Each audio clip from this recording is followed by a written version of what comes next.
ආදරයෙන් පිළිගන්නවා. අදත් ඔයාව මගේ YouTube channel එකට. අද මේ වීඩියෝ එකකින් බලමු මේකප් එකකදී අපිට අවශ්‍ය වෙන උපකරණ වගේම මේකප් එකකදී අපි දැනගත යුතු මූලිකම කරුණු මොනවද කියලා. අපි මුලින්ම බලමු මේකප් එකක් කියන්නේ මොකක්ද කියලා. මේකප් එකකින් ප්‍රධාන වශයෙන්ම සිද්ධ වෙන්නේ අපේ තියෙන රූපය තව ටිකක් ඉස්මතු කරලා පෙන්වන එකක් තමයි මේ මේකප් එකක් කියලා කියන්නේ. මේක කලාවක්. ඉතින් මේකට කිසිම නීතියක් නැහැ. මේක අනිවාර්යෙන් පාවිච්චි කරන්න ඕනේ. මේක අනිවාර්යෙන් පාවිච්චි කරන්න ඕනේ. එහෙම කියලා කිසිම නීතියක් නැහැ. අපිට ගැළපෙන අපිට සුදුසු දේවල් පාවිච්චි කරලා අපිට පුළුවන් අපි කැමති විදිහකට මේකප් එකක් කරගන්න. නමුත් අපේ සම්මට ගැලපෙන විදිහ මේකප් අඩු තෝරගන්න අපිට අවබෝධයක් තියෙන්න ඕනේ. ඒ වගේම තමයි මේකප් ක්‍රම ගත්තොත් විවිධ මේකප් ක්‍රම තියෙනවා. විශේෂයෙන්ම TV මේකප් කියලා තියෙනවා, ෆැන්ටසි මේකප් කියලා තියෙනවා. ඒ වගේම අපි එළියකට යද්දි පාවිච්චි කරන normal මේකප් කියලා තියෙනවා. ඒ වගේම bridal මේකප් කියලා තියෙනවා. මෙන්න මේ වගේ මේකප් වල තියෙනවා විවිධ ක්‍රම. එහෙම නැත්නම් විවිධ අවස්ථාවන් අනුව වෙනස් වෙන මේකප් ක්‍රම.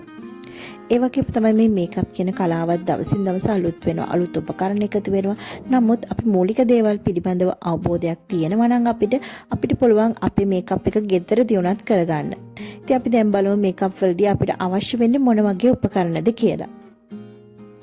ඉතින් මේ තියෙන්නේ මම හැඩ ගැන්වීම් කටයුතු වලදී මම පාවිච්චි කරන මේකප් උපකරණ. හැබැයි මෙතන ඔක්කොමත් නැහැ. ස්ටික් වර්ග, ඒ වගේම පැන්කේක්, ලිප්ස්ටික් ඒ වගේ තවත් තියෙනවා. මෙතන තියෙන්නේ කීපයක් විතරයි. මම ලංකාවේදී මගේ රූප ලවන්නේ කාර්ය කරද්දී පාවිච්චි කරපු බඩුත් මෙතන තියෙනවා. ඉතාලියෙන් ගත්ත බඩුත් මෙතන තියෙනවා. ඉතින් ඒ වගේම තමයි අපි මේ උපකරණ ගද්දී හොඳ බ්‍රෑන්ඩ් එකකින් සාමාන්‍යයෙන් ගන්නවා නම් අපිට පුළුවන් කාලයක් මේ බඩු පාවිච්චි කරන්න කිසිම ප්‍රශ්නයක් නැතුව.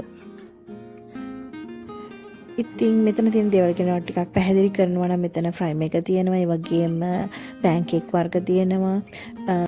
අයි ෂැඩෝ තියෙනවා. ඒ වගේම බ්‍රෂ් සෙට් එක තියෙනවා. පවුඩර් පැක් එක තියෙනවා. ඒ වගේම අයිලයිනර්, මස්කාරා, කජාලේ දේවල් තියෙනවා. ඒ වගේම ලිප් වලට පාවිච්චි කරන ලිප් ලයින් එක, ඉඳන් ලිප්ස්ටික් ඒ දේවල් තියෙනවා. බ්‍රෂ් එක තියෙනවා. ඒ වගේම පංච් වර්ග තියෙනවා. මෙන්න මේ වගේ ඔක්කොම දේවල් ටික මෙතන තියෙනවා. නමුත් මෙතන අඩුයි මගේ ස්ප්‍රේ බොටල් එක. ඒක නම් මෙතන නැහැ. නමුත් හෙවි මේකප් එකක් විශේෂයෙන්ම බ්‍රයිඩල් මේකප් එකක් වගේ කරනවා නම් අනිවාර්යයෙන්ම ස්ප්‍රේ එකක් අපි ළඟ තියෙන්න ඕනේ. එකෙන් අපිට පුළුවන් අපි කරන මේකප් එක ගොඩක් වෙලා රඳා පවත්ව ගන්න.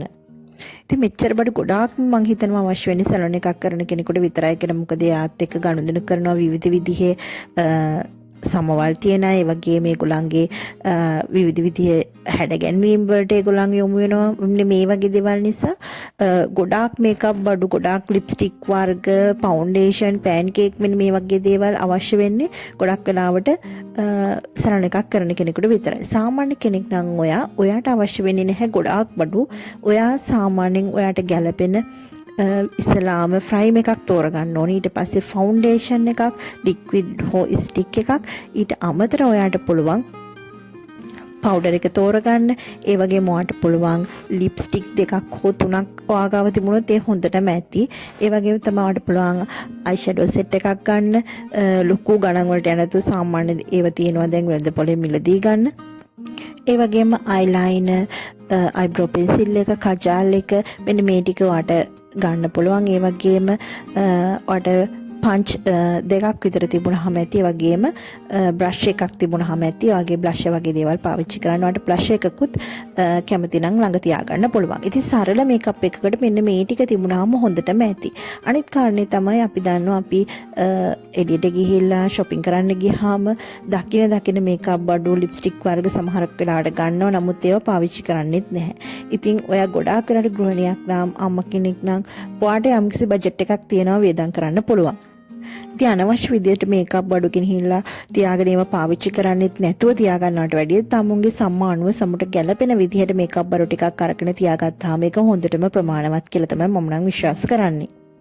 ඉතින් ඒ වගේම තමයි මෙන්න මේ වගේ බෑග් එකක් අරගෙන අපිට පුළුවන් අපිට අවශ්‍ය කරන මේකප් බඩු ටික ඔක්කොම එකට දාලා අරන් තියාගන්න. ඉතින් අපි එළියට යද්දී වුණත් අපිට පුළුවන් අපිට අවශ්‍ය කරන මේකප් බඩු ඔක්කොම මේකේ තියෙන නිසා අපේ හෑන්ඩ් බෑග් එකේ දාලා අරගෙන යන්න. ඉතින් මම හිතනවා මේක ඊටාම පහසුයි කියලා. ඒ වගේම තමයි ඔෆිස් යන කෙනෙකුට උනත් මේ වගේ එකක් පාවිච්චි කරන එක ඊටාම පහසුයි. මේකප් වලට කැමති කෙනෙකුට මේකප් පිළිබඳ මුලින් ඉඳන්ම හොයන කෙනෙකුට අද වීඩියෝ එකත් වැදගත් වෙන්නේ නැති කියලා මම විශ්වාස කරනවා. ඉතින් මේ වීඩියෝ එක ඔයාලට වැදගත් නම් ඔයාලට පුළුවන් මේ වීඩියෝ එකට ලයික් කරන්න, කමෙන්ට් කරන්න, ෂෙයා කරන්න. ඒ වගේම ඔයා බියුටි වලටත් කේක් වලටත් ආදරය කරන කෙනෙක් නම් ඔයාට පුළුවන් මගේ YouTube channel එකත් subscribe කරන්න. ඒ වගේම මගේ page එක චතු beauty salon and cake arrangement මගේ page එකත් එක්කත් ඔයාලට එකතු වෙන්න පුළුවන්. ආව ලස්සන කරන තවත් වීඩියෝ එකකින් ආයෙත් හමු වෙමු. ස්තුතියි.